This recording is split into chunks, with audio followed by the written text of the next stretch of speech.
किंकर प्रभु शरणं प्रपद्ये। जहां आप दृष्टि होनी चाहिए, भावना होनी चाहिए, दृष्टि और भावना न हो तो एक अंतर है। रावण से ने शंकर जी से ये कहा कि महाराज आप तो देखते हैं मेरे ऊपर कितना भार है, मैं कितना व्यस्त हूं और आप तो कोई कार्य तो नहीं अपने रहते ही हैं, तो न हो तो आके रोज पूजा ले जाया करिए। तो शंकर जी नित्य आकर के रावण से पूजा लेते थे और भगवान राम ने शंकर जी को निमंत्रण नहीं दिया। शंकर जी की मूर्ति बनाई और उसके लिंग था विधिवत कर पूजा। क्या अभिप्राय? रावण ने चैतन्य से जड़ जैसा व्यवहार किया। इसका अर्थ क्या हुआ? रावण को यही लगा होगा कि अब मैं अगर मूर्ति में पूजा करूंगा तो लोग कहेंगे हाँ जैसे हम करते हैं वैसे रावण भी करता। मैं इतना महान हूं कि शंकर स्वयं मेरे यहाँ आकर के पूजा लिया करते हैं। मानो उसकी पूजा अभिमान की पूजा है। कहो जब हम किसी से भक्ति और प्रीति करते हैं, उसे चेतन मानते हैं तो उसकी आज्ञा का पालन करते हैं, पर भगवान राम के लिए नहीं। कैलाश पर्वत से शंकर जी चल करके आए तब उनकी पूजा होगी, ये क्यों? जब शिव सर्वव्यापक है, सर्वव्यापक है तो बालू के कण कण में है, पत्थर में है, सर्वत्र है। यह जो दृष्टि है, इस दृष्टि को समझने के लिए व्यक्ति को समय लगता है और इसके लिए आवश्यकता क्या है? तो इसका अगले पत्रिका में उत्तर देते हुए गोस्वामी जी ने कहा, पहले अपने हृदय को, मस्तिष्क को, मन को धो करके स्वच्छ कीजिए और तब क्या होगा? रघुपति भगति वारी छालित चित बिनु प्रयास ही सूझे। और तुलसीदास यह चिद विलास जग बूझत बूझत बूझे। आप विज्ञान की विषयों को समझने के लिए इतने वर्ष लगा देते हैं और चैतन्य के विलास को समझने के लिए आप यदि धैर्य नहीं रख सकते तो आप उस चैतन्य का साक्षात्कार कर सकने में असमर्थ। तो इसका अभिप्राय यह है कि वस्तुतः हमारा मन, हमारी बुद्धि, हमारी धारणाएं जब शुद्ध होती है, पवित्र होती हैं और इसी पवित्रता के लिए नाना प्रकार के धर्मों का उपदेश दिया गया, तो धर्म का पालन मैं सही कर रहा हूं, इसका क्या प्रमाण है? आप कितनी सवेरे उठ करके कितनी बार दिन में नहाते हैं और कितनी बार आप नाना प्रकार के उपवास संयम जप करते हैं, पर सब करने के बाद भी आपका अगर अभिमान नहीं बढ़ रहा है, आपकी ईर्ष्या बढ़ रही है, आपका द्वेष बढ़ रहा है, आपका राग बढ़ रहा है और आप सवेरे आप धर्म का पालन कर रहे हैं, इसका अभिप्राय है कि हम लोग यह नहीं, कोई भी डॉक्टर आपको दवा दे करके जाए और बहुत अच्छी दवा हो, बड़ी मूल्यवान दवा, कई डॉक्टर तो इस मनोविज्ञान के कारण महंगी दवा देते हैं, जिससे रोगी को बड़ा संतोष होता है कि जब इतनी महंगी दवा है तो अवश्य लाभ करेगी। अच्छा, मान लीजिए आपने महंगी दवा खाई, पर दवा खाने के बाद कसौटी क्या है? डॉक्टर है कसौटी की, दवा है कि कसौटी की आप है कसौटी? और उसका उत्तर एक ही है कि अगर आपका रोग दूर हो रहा है और रोग दूर होने के लक्षण क्रमशः आपके जीवन में आ रहे हैं तो दवा ठीक है। और अगर ठीक उल्टा हो रहा है और आप बस ये कह रहे हैं कि बहुत ऊंची दवा, इसी पर गर्व पाले जा रहे हैं, इससे बढ़कर के नासमझी कुछ नहीं हो सकती। इसीलिए गोस्वामी जी ने मानस के उत्तरकांड में मन के रोगों का जब वर्णन किया तो दवा के बाद उन्होंने कहा कि दवा ठीक है, इसकी एक आप सूची बना लीजिए और अगर वैसा है तो दवा ठीक है। तो उन्होंने कहा एक तो रोगी रोग से, बीमारी से बड़ा कमजोर हो जाता है, उठाने के लिए भी कोई उठावे, सहारा दे तो बेचारा उठ पाता है। गोस्वामी जी ने कहा कि पहली कसौटी यह है कि व्यक्ति के मन की दुर्बलता दूर हो जाए। क्या दुर्बलता? बोले अभी तक हमारा मन, आपका मन जो है बिना सहारे के तो उठ ही नहीं पाता, कुछ न कुछ चाहिए, ये वस्तु मिले, ये पदार्थ मिले तब हम भाई।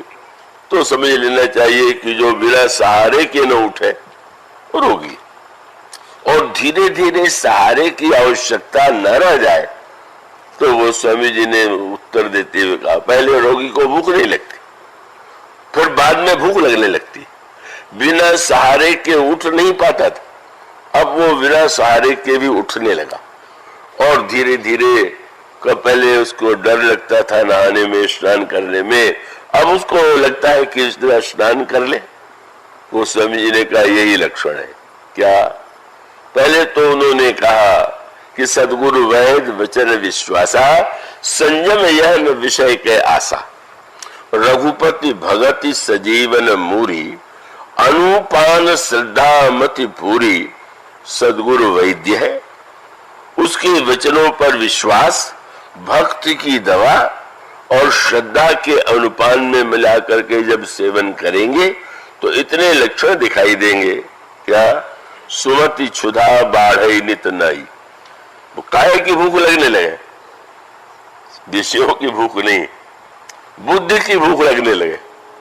बुद्धि की मंदाग्नि तो इतनी व्यापक हो गई है कि सांसारिक व्यवहार में बड़े बुद्धिमान, और अगर अध्यात्म और उसकी बात आवे तो वो समझते हैं कि वे बुद्धि व्यर्थ, बुद्ध करने लगाने से क्या लाभ। एक दिन एक श्रोता ने कहा कि आज तो मेरे लिए कहा, उन्होंने ऐसी कथा कह दिया कि सिर के ऊपर से निकल गई। अब सिर के ऊपर से तो इसलिए निकल गई होगी कि सिर लगाई नहीं होगा, या सिर में वो वस्तु नहीं होगी जिसके द्वारा उसको ग्रहण किया जाता है। और उसका अर्थ है, गोस्वामी जी कहते हैं, जब आप सुनेंगे तो आपको जिज्ञासा, बुद्धि में भूख लगेगी, सुमति क्षुधा बाढ़ई नित नई, और फिर विषयों की बोले विषय आस दुर्बलता गई। और फिर उसके पश्चात नहाने का, नहाएंगे किसमें? बोले विमल ज्ञान जल जब सो नहाई। जब वो विमल ज्ञान के जल में स्नान करता है तो फिर इतना आनंद आता है कि इतना स्वस्थता का अनुभव करता है। विमल ज्ञान जल जब सो नहाई, तब रह राम भगति उर छाई। तब उसके हृदय में भगवान की भक्ति छा जाती है, एक मस्ती, एक आनंद, और उसके व्यवहार में, उसके आचरण में, उसके शब्दों में, उसके क्रिया में अंतर दिखाई देने लगता है। इसलिए अयोध्या कांड इतना मूल्यवान है, इतना अद्भुत है, और गोस्वामी जी की तो पूरी रचना ही अद्भुत है। पर अयोध्या कांड को समझे बिना तो भक्त धर्म ज्ञान का सच्चा रहस्य नहीं समझ सकता है। वही प्रश्न था, धर्म क्या है? बोले धर्म न दूसरे सत्य समाना। वो सत्य है, सत्य, और सत्य की दुहाई देते हुए जब सब कुछ हो गया तो गुरु वशिष्ठ ने श्री भरत से यही कहा कि भरत, तुम्हारे बड़े भाई ने धर्म का पालन करते हुए सत्य की रक्षा के लिए वे बन गए, और पिताजी की दूसरी इच्छा यह थी कि राज्य भरत को मिले। अब इसका अगला भार तुम्हारे ऊपर है। कौशल्या अम्बा ध्यान से श्री भरत की ओर देख रही थी, और जब देख रही थी कि अनुचित उचित विचार तजी जे पालही पितुगौन ते भाजन सुख सुयस के बसही अमरपुर ऐन। भरत, जो पिता की आज्ञा धर्म बिना विचारे पालन करता है उसको संसार में यश मिलता है और अंत में स्वर्ग जाता है। ये गुरुजी ने जो प्रलोभन दिया, क्या भरत को आकृष्ट कर सकता था? अगर किसी अरबपति से आप कहें कि ऐसा कीजिए तो आप लखपति हो जाएंगे, तो कहेगा भैया तुम अपने पास ही उपाय रखो। क्या भक्त के लिए, ज्ञानी के लिए क्या स्वर्ग कोई बड़ी वस्तु है क्या? ये जो स्वर्ग का प्रलोभन है वो भगवान राम ने पूर्ववासियों से कहा, यह तनुकर फल विषय न भाई, स्वर्ग स्वल्प अंत दुखदाई। तो स्वर्ग तो भक्त और ज्ञानी की दृष्टि में बहुत अत्यंत निम्न प्रकार की वस्तु है, ब्रह्म सुख की तुलना में, सांसारिक सुख की तुलना में तो श्रेष्ठ है। तो गुरु जी ने जब ये कहा कि यश मिलेगा और स्वर्ग मिलेगा, और साथ साथ शर्त लगा दिया कि अनुचित उचित का विचार छोड़ करके, कहीं न कहीं गुरु जी को डर रहा होगा कि कहीं विचार से ये तो नहीं कहेंगे कि ये अनुचित है, तो उन्होंने पहले कह दिया कि अनुचित उचित का विचार छोड़ के करना चाहिए। तो श्री भरत को देख के लग गया कि उनको तो अच्छा नहीं लग रहा है। तो कौशल्य अम्मा ने तुरंत श्री भरत को संबोधित करते हुए कहा, उत्तरकांड में बताया गया कि सदगुरु वैद्य है, गुरु वशिष्ठ ही उस कुल के गुरु है, और उन्होंने कहा कि आज हम सब रोगी हैं, और वह रोग क्या है मैं आशा करता हूं आप एकाग्रता से सुन रहे होंगे। राम वियोग कुरोग विगोए।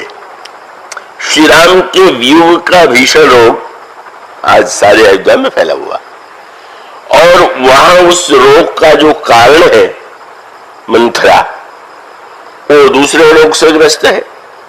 और वो दूसरा रोग कौन सा है कि अगर आप शरीर में राजक्षमा हो जाए, टीबी हो जाए, पहले असाध्य माना जाता था, बीच में साध्य हो गया था, आजकल फिर नए रूप में आ रहा, और अब वो उतने भयानक रूप में आ रहा है, समाचार पत्रों में आता रहता है।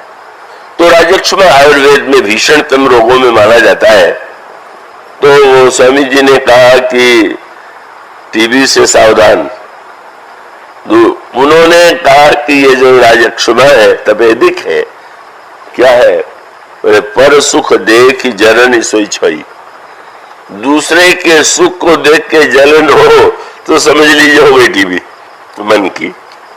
अब इस रोग से तो इतने रोगी ग्रस्त है कि निर्णय करना कठिन है कि कोई स्वस्थ है भी कि नहीं। लेकिन दो तरह के होते हैं, एक व्यक्ति टीबी वाला हो तो रोग तो बड़ा कठिन है, दूसरा रोग कोढ़ है, तो कोढ़ किसी को हो जाए तो लोग छूना भी नहीं चाहते, टीबी से भी डरते हैं। पर गोस्वामी जी ने कहा वैसा नहीं देखा जाता कि टीबी तो ये राजक्षमा है, टीबी और कोढ़ साथ में हो। पर ये क्षयी के साथ अगर कोढ़ हो जाए, कोढ़ क्या है, एक व्यक्ति को दूसरे का सुख देख के जलन तो होती है, अच्छा नहीं लगता, लेकिन मन मार के बैठ जाता है भाई। कोई सोच लेता है भाई उसका भाग्य ऐसा होगा, कोई सोच लेता है कि अरे भाई चालाकी से उसने पा लिया, मुझ में उस तरह करने की वृत्ति नहीं है। पर एक व्यक्ति हुआ है कि दूसरे का सुख देखने के बाद तो सोचता है कि इसका सुख दुख में कैसे बदले। ऐसे कितना कष्ट दे, कोई ऐसा षड्यंत्र करे कि इसको जो वस्तु मिली है वो नष्ट हो जाए, मिलने वाली वो छिप जाए। तो गोस्वामी जी ने कहा अगर ये भी वृत्ति है तो आप समझ लीजिए कोढ़ी भी आप। क्या बोले, पर सुख देख जरन सोई छई, और दुष्ट कुष्ट दुष्टता मन कुटिलाई। दुष्टता और कुटिलता अगर मन में आ जाए तो कोढ़ हो गया। तो मंथरा को तो दोनों हो गए, कोढ़ भी और राजक्षमा भी। जिस समय सुना कि राम को राज्य मिलने वाला है, बस राम तिलक सुनिभा उर्दाहु, जलन हो गया। पर कोढ़ क्या था, करे विचार कुबुद्धि कुजाती होई, अकाज कौल विधि राती हो, देख लाखी मधु कुटिल की राती, जीव गव तवय तकई लेव के भांति। इस प्रकार की कुटिलता और कितना बड़ा षड्यंत्र उसने किया कि सचमुच कैकेयी जी को भी रोग लग गया।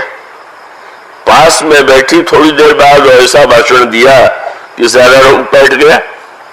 तो एक और मंथरा और कैकेयी का यह रोग, और उस रोग का दुष्परिणाम दूसरा रोग जो था वो अयोध्या के नागरिकों के जीवन में राम के वियोग का क्रोध उत्पन्न हो गया। तो अब दवा अगर बहुत से रोग है तो भी डॉक्टर उस समय इस समय या वैद्य ही तो देगा। तो कौशल्या जी ने कहा कि देखो आज सभी रोगग्रस्त है और गुरुदेव तुम्हें जो कह रहे हैं वो वैद्य है। शास्त्र कहता है उनके वचन पर विश्वास करना चाहिए। और पुत्र तुम जानते ही हो कि वैद्य जब दवा देता है तो आवश्यक नहीं है कि वो कड़वी न हो। और पथ्य जो है वो तो और भी प्रिय नहीं होता, क्योंकि पथ्य जो बताया जाता है कि ये भाई ये मत खाओ, तो मुझे तो वह एक वाक्य ही बड़ा विरोध में और इतनी बड़ी बात सुनने को मिली। मैं अस्वस्थ था, तो अब वो बाद में जिस दिन मैं मुक्त होने लगा तो डॉक्टर साहब से पूछ लिया गया क्या भोजन किया जाए क्या नहीं। तो आशा थी कि वो कुछ वस्तुओं का नाम लेंगे और कुछ वस्तुओं का नाम नहीं लेंगे। पर उनका बस एक ही पथ्य है, क्या बोले जो अच्छा लगे वो मत खाइए, जो अच्छा न लगे वो खाइए। कितना बड़ा वाक्य था। स्वादिष्ट वस्तु तो पथ्य नहीं होती। तो उन्होंने वाक्य कह करके एक सूत्र दिया। कौशल्या जी ने भरत से कहा मैं देख रही हूं तुम्हारी आकृति कुछ विकृत हो रही है, पर मत बोलो, पूत पथ्य गुरु आए सो ही। गुरु जी की आज्ञा पथ्य है, जो दवा दे रहे हैं उसे ले लो, जो पथ्य बता रहे हैं उसे स्वीकार कर लो। अब श्री भरत की विशेषता यह है कि उन्होंने ये कहा कि मां मोय उपदेश दीन गुरु नी का, प्रजा सचिव सम्मत सबही का। गुरु जी ने बहुत बड़े हमारे गुरुदेव हैं, उन्होंने अच्छा ही उपदेश दिया होगा और गुरुदेव के साथ साथ प्रजा भी समर्थन कर रही है और मां की भी वही सम्मति लगती है। लेकिन उन्होंने प्रश्न किया कि कोई दवा बाजार में आवे और उसको लोग सेवन करें और पता चले उसमें से 10 में से 10 मर गए, तो को सोचेगा कि व्यक्ति बहुत बढ़िया दवा हो। अरे भाई, उन्होंने कहा कि मां जिसे आप पथ्य बता रही है, जिसे आप दवा बता रहे हैं, उसका तो प्रमाण प्रत्यक्ष है। क्या? मेरे पितृ सुरपुर सबसे पहली दवा तो हमारे पिताजी ने खाई गुरु जी सत्य के नाम पर, तो स्वर्ग चले गए। स्वर्ग चले गए मैंने उनकी उन्नति हो गई। भक्त के लिए स्वर्ग उन्नति नहीं है। श्री किशोरी जी ने कहा प्राणनाथ करुणायतन सुंदर सुखद सुजान, तुम बिनु रघुकुल कुमुद विदु सुरपुर नरक समान। और कहा कि अच्छा, तो पिताजी ने तो शरीर का त्याग कर दिया, पर उन्होंने कहा दूसरा क्या? बोले पितु सुरपुर सिय राम बन। जनक नंदनी सीता कितनी सुकुमार, कितनी पूजनीय, आज बन बन में हमारे भैया श्री रामभद्र बिना पादत्राण के वन में चल रहे। लालन के योग्य लक्ष्मण कष्ट उठा रहा है। अगर यही दवा है तो आप लोग क्या यही दवा मैं सेवन करूं, आपको सेवन कराऊं, ये उचित है क्या? और उन्होंने गुरुजी को याद दिला दिया कि हाँ, बिना विचारे दवा तो खा लेना चाहिए, पर इतना विचार शून्य भी नहीं होना चाहिए। उन्होंने कहा ग्रह ग्रहित पूरी बात बस ते पुन विछी मार ताई पियाई वारुणी। दवा कोई शराब हो सकती है, नशा हो सकता है। गुरुजी ने उत्तर दे पाए।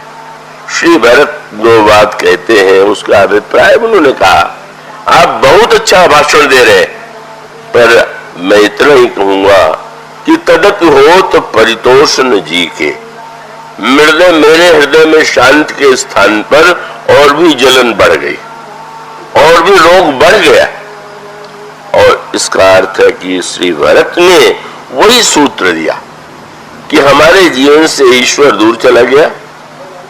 क्या हमारे जीवन में सद्गुण आए? अगर धर्म के परिणाम स्वरूप लोगों के हृदय में यह दूरी उत्पन्न हो तो यह तो उचित धर्म नहीं है, इसको बड़ी विनम्र सांकेतिक भाषा में उन्होंने कहा। और तब इसका समाधान सत्यशील दृढ़ ध्वजा पताका, मानो शील के द्वारा, जिसकी चर्चा कल आपके सामने की जा रही थी। ये उत्तरार्ध क्या है? वो सत्य के नाम पर उसमें कोई उपदेश नहीं, उसमें बार बार एक ही तत्व है। और वो सचमुच वो जो औषधि थी उसका चमत्कार तो तुरंत सामने आ गया। तो गुरुजी ने भी देखा, अच्छा भाई मेरी दवा ठीक नहीं, लेकिन तुम्हारी तो कोई दवा होगी। तो गोस्वामी जी ने कहा कि उन्होंने एक निर्णय दे दिया। क्या? बोले देखे बिनु रघुवीर पद जी की जन न जाएगा। इन राज्य से, संपत्ति से, पद से हृदय की ज्वाला शांत नहीं होती। उसके लिए श्री राम के पद के दर्शन की आवश्यकता है। और यही मेरा निर्णय है कि प्रातः काल चली हो प्रभुपाद। प्रातः काल हम लोग चित्रकूट चलेंगे। और दवा का प्रभाव तुरंत सामने आ गया। क्या?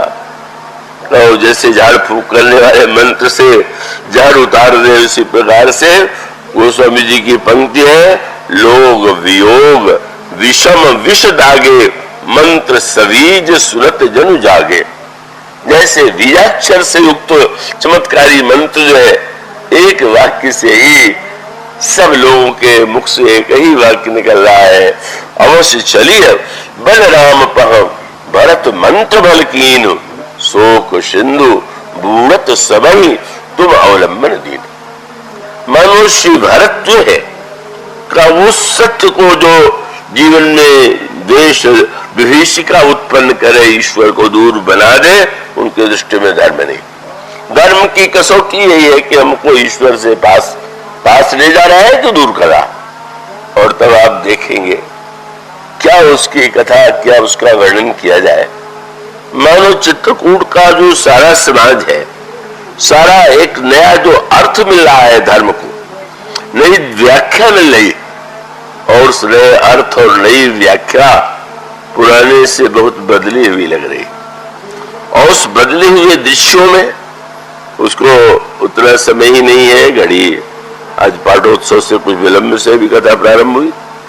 और उसका मूल सूत्र यही है कि वस्तुतः श्री भरत के द्वारा जो नई स्थिति, धर्म का नया रूप प्रस्तुत किया गया, तो उस संबंध में भी गोस्वामी जी ने एक नई बात कही।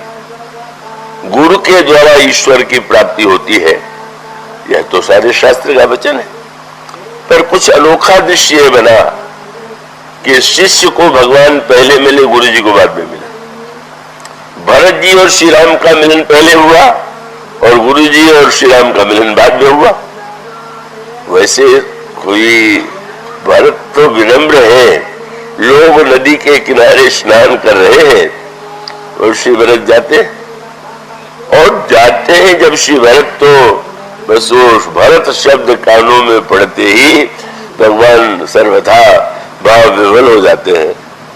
शरीर की सुध बुद्ध नहीं रहती, मन बुद्धि चित्त अहंकार समा जाते हैं और ऐसा दिव्य विलन होता है कि प्रभु यह भी पूछना भूल गए कि भरत तुम्हारे साथ सुना है बहुत सेना है, बहुत से लोग हैं।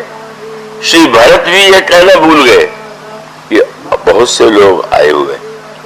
लेकिन जब बिल्कुल दोनों डूब गए दिव्य भाव में, तो अचानक केवट को लगा कि बहुत बड़ा अनर्थ होने जा रहा है।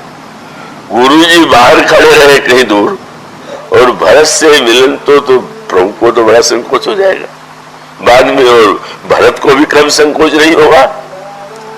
गोस्वामी ने लिखा कि केवट ने तो जोर से प्रणाम करके कहा, ते अवसर केवट धीरज धरी, जोरी पानी बिनमत प्रणाम करी। क्या कहा? बोले नाथ, साथ मुनिनाथ के गुरु जी, और गुरु जी भी अकेले नहीं, मातु सकल पुरलोग सेवक सेनप सचिव सब आए विकल वियोग। जैसे किसी को निकालना हो समुद्र से और इतनी रस्सी में इतने लोग लग जाए, सबको लगा दिया। गुरुजी है, माताएं हैं, मंत्री हैं, सेनापति हैं, सेवक। बस गोस्वामी जी जो ही सुना प्रभु का नाम क्या दिया, बोले शील सिंधु सुनि गुरु आगमनु सिय समीप राखे रिपुदमनु चले सवेग राम ते काला। कौन है श्री राम? बोले धीर धर्म धुर दीन दयाला। अनोखा शब्द है। अभी प्रेम के में अधीर राम थे, अब शील सिंधु राम, और अब धर्म धुरंधर राम। मानो ये नहीं है कि अब मैं इतना ऊंची स्थिति में हूं कि मैं गुरुजी के लिए क्यों भागूं। और उसके पश्चात एक नया दृश्य आया। क्या प्रभु तो गुरुजी के चरणों में गिर पड़े, गुरुदेव ने उठा करके हृदय से लगा लिया। पर लगा लेने के बाद जो दूसरा दृश्य था वो बड़ा अद्भुत था। केवट ने ही तो गुरुजी के आने की सूचना दी थी। सूचना न देता तो प्रभु वो भाव में इतने विवल थे कि उनको ध्यान में ना था। तो केवट ने भी सोचा कि मैं भी तो गुरुजी को प्रणाम करूं, पर गुरुजी को दूर से ही प्रणाम करना चाहिए, जिससे उनको स्नान न करना पड़े और ऐसा उनको न लगे कि मेरा आचरण मर्यादा के विरुद्ध है। पर गोस्वामी जी ने कहा कि मानो वह जो परिवर्तन हो रहा है नियम और कानून से नहीं हो रहा, वह जो परिवर्तन हो रहा है भला थोपा हुआ नहीं है, आदेशात्मक नहीं है। गुरुजी ने वो पहली बार वो कार्य किया जो इससे पहले उन्होंने कभी नहीं किया था। और गोस्वामी ने लिखा कि जब केवट ने दूर से प्रणाम किया तो मुनिवर ढाई लिए उग्र लाई, दौड़ पड़े गुरुदेव। और जब उन्होंने निषाद को हृदय से लगा लिया तो लगा कि जो कार्य नियम या शास्त्र की पंक्ति नहीं करा सकती थी, और श्री राम के शील ने, श्री भरत के शील ने वह परिवर्तन ला दिया कि गोस्वामी जी ने कहा श्री राम और भरत के मिलन में फूल नहीं बरसे, लेकिन जैसे ही गुरु वशिष्ठ ने श्री भरत को हृदय से, निषाद को हृदय से लगाया, सब आकाश से फूल बरसते हुए कहने लगे यही सब निकट नीच को नहीं, और बड़ वशिष्ठ सम को जग माही, पर जेही लख लखनऊ ते अधिक मिले मुदित मोराऊ, सो सीतापति भजन कर प्रगट प्रताप प्रभाव। और उसके बाद का जो सारा दृश्य है, क्या उसका वर्णन किया जाए। और वह दृष्टि आप देखिए जो धर्म का पालन करने वाले को मिली हुई है। श्री भरत जा रहे, मार्ग में मुनि मिल जाते, ब्रह्मचारी मिल जाते, सन्यासी मिल जाते हैं, कोल और किरात मिल जाते हैं। और श्री भरत क्या कर रहे हैं? गोस्वामी जी कहते हैं कि श्री भरत सबको प्रणाम कर रहे हैं। एक नई बात हो गई, मुनि को प्रणाम करें, गुरुदेव को प्रणाम करें। फिर गोस्वामी जी ने कहा वही खान सुवट गृही उदासी, सब मिले, सबको भरत जी देखा और सबसे कई प्रश्न कहते हैं क्या आपने श्री राम को देखा? और जो ये कह देता है कि मैंने हाँ देखा, तो जे जन कहई कुशल हम देखे, ते जन मनो राम समझे। यही तो राम है, जिसको कोल किरात से लेकर के मुनियों तक में भगवान दिखाई देने लगे। वहां पर शास्त्र के वचन की अपेक्षा नहीं, वह दृष्टि मिली हुई है जहां श्री भरत को सर्वत्र श्री राम का ही साक्षात्कार होता है। और उसकी जो अंतिम परिणति है उसका सूत्र बड़े महत्व का है। धर्म को एक नया अर्थ मिल गया। नया अर्थ माने व्यक्ति को अपने धर्म का पालन करना चाहिए, स्वधर्म का पालन करना चाहिए, अपने धर्म पर दृढ़ रहना चाहिए। पर भगवान श्री राम और श्री भरत का जो संवाद है, वो संवाद क्या है? वह संवाद यही था कि लगता है कि वह सत्यव्रती राम, जिनके लिए गुरु वशिष्ठ ने कहा भरत से, भरत तुम राम को लौटाने आए हो, पर तुम जानते हो राम के विषय में तुम्हें ज्ञान है क्या? बोले सत्य संध प्रभु सुरहितकारी। पहला गुरुदेव ने उपाधि दिया, राम सत्य संध है, सत्य का पालन करने वाले और देवताओं का हित करने वाले हैं, और खल दल दलन देव हितकारी दुष्टों का वध करने वाले। संकेत यही था, सत्य के लिए श्री राम बनाए हुए हैं, देवताओं के कल्याण के लिए, दुष्टों का वध करने के लिए आए। तुम जब लौटाने की बात करते हो तो तुम्हें नहीं लगता कि श्री राम जो करने के लिए आए हैं क्या उसको तुम पलटना चाहते हो? पर अंतर था। गुरु जी के ये कहने के बाद वह प्रसंग आता है कि जब भगवान राम ने, गुरु वशिष्ठ ने यही कहा कि मैं तो ये समझता हूं कि भरत की रुचि रख लेना ठीक है, पर वो डर गए कि कहीं से राम मान ही न ले, तो ये भी कह दिया कि भरत विनय सादर सुनिए, करी विचार बहोर। लेकिन प्रभु ने भरत जी से कहा, भरत तुम क्या चाहते हो, तुम कहो। तो गुरु जी ने तो भगवान राम को बहुत से विशेषण दिए थे, श्री भरत जी ने एक ही वाक्य कहा, हमारे गुरु तो अनंत ज्ञान के भंडार हैं, मैं तो केवल इतना जानता हूं कि मैं जानूं निज नाथ स्वभाव। मैं तो अपने प्रभु का, ये निज प्रभु जो है तुलसी के राम, सबके राम नहीं। वरुणदास जी ने दुआ लिखा, दुआ प्रसिद्ध है, राम झरोखे बैठ के सबका बुजरा ले, जाकी जैसी चाकरी ताको तैसी दे।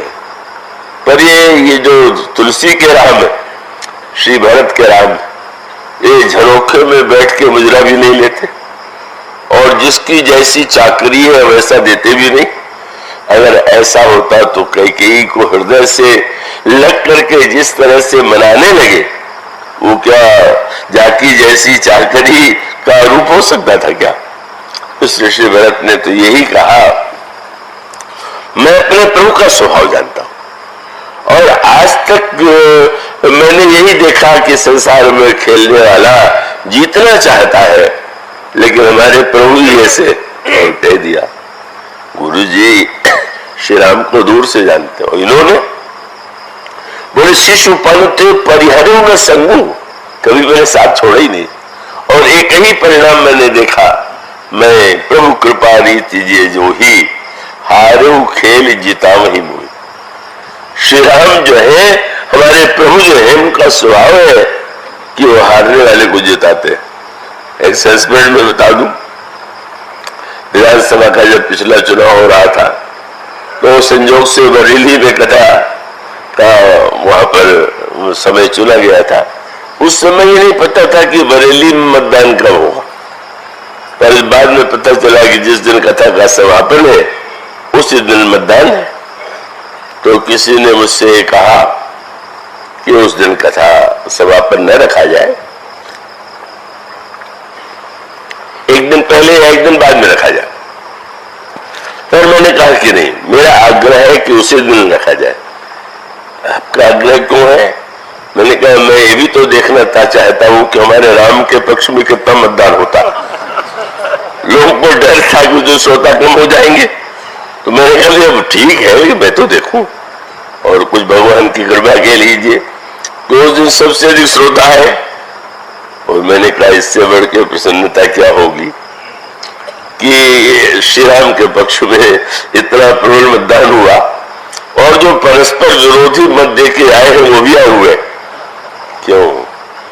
क्योंकि संसार में प्रत्येक व्यक्ति जीतना चाहता है, और एक राम ही है जो सबको जिता करके प्रसन्न होता है। यह जो उनका शील है, स्वभाव है, श्री भरत जी ने इसकी दुहाई दिया, और प्रभु ने बड़े सत्यवादी की उपाधि दी गई, पर स्पष्ट कह दिया कुछ नहीं, भारत कहे सो किए भलाई। देवता तो चकित हो गए, अब अनर्थ होने जा रहा। अब क्या हुआ? अब तो लौट के चले जाएंगे, भूल गए सत्य, भूल गए मर्यादा, कह रहे हैं बस भरत तुम प्रसन्न मन से जो मांगना चाहो मांग लो, मन प्रसन्न करी सब कुछ तजी कहूं करो सही आज। पर आनंद कब आया? वो कहीं सत्य की दो व्याख्या हो गई। देवता तो चिंता कर रहे हैं पुराने सत्य की, और जब श्री राम ने कहा तो अयोध्यावासी कहने लगे प्रभु सत्य संध है, और जब कह रहे हैं तो जरूर ऐसा करेंगे। सत्य संध रघुबर वचन सुनिवा सुखी समाज, मानो अपने अपने सत्य की व्याख्या थी। देवताओं के लिए सत्य उनका स्वार्थ था और अयोध्या वासियों के लिए सत्य वह था जो राम को निकट लाने वाले था। और तब एक अद्भुत दृश्य सामने आया। लगा कि श्री राम अपने धर्म पर दृढ़ नहीं रहे, पर जब श्री भरत से कहा गया, प्रभु ने कहा, तो श्री भरत ने ये कहा कि प्रभु क्या मैंने कह दिया कि प्रभु को लौटाऊंगा, इस बात के लिए मैं आपको संकोच में डालूं? मेरी बात रहना चाहिए, क्या हुआ? जो सेवक साहिब सकोची निज हित चाहे तासुमति पहुंची। केवल मैं अपने अहम के लिए कि नहीं मैं तो दिखा दूंगा कि मैं श्री राम हूं, नहीं प्रभु, जे विधि प्रभु प्रसन्न मन होई, करुणा सागर कीजिए सो। नया अर्थ हो गया क्या? एक व्याख्या यह है कि अपने धर्म की चिंता कीजिए, पर यहाँ भगवान राम को भरत के धर्म की चिंता है और भरत को श्री राम के धर्म, इसी का नाम शील है। प्रभु सोचते हैं ठीक है, कुछ भी क्यों न कहे, भरत जो कहेगा वही मैं करूंगा। और भरत कहते हैं कुछ भी क्यों न हो जाए, प्रभु जैसे प्रसन्न हो, प्रभु के उद्देश्य की जैसे पूर्ति हो, यही जो शील की समग्रता है। जब हमारा धर्म सबकर धर्म सहित हित हो, सबके जीवन में धर्म की प्रतिष्ठा हो, सबका हित हो, एक का हित हो, एक का हित हो, वह धर्म अधूरा। इस तरह से मानो जो कार्य सत्य के द्वारा संभव नहीं हुआ था वह शील के द्वारा हुआ। भगवान श्री राम वन में ही रहे, श्री भरत अयोध्या ही लौट करके गए, पर उसके मूल में मानो वह शील और स्वभाव है। और यही धर्म की सर्वोच्च पताका है, जिसके लिए भगवान कहते धर्म सत्यशील दृढ़ ध्वजा पताका। तो आज तो श्री भरत की बात है तो प्रेम में तो नियम नहीं रहता सब। श्री राम किंकर प्रभु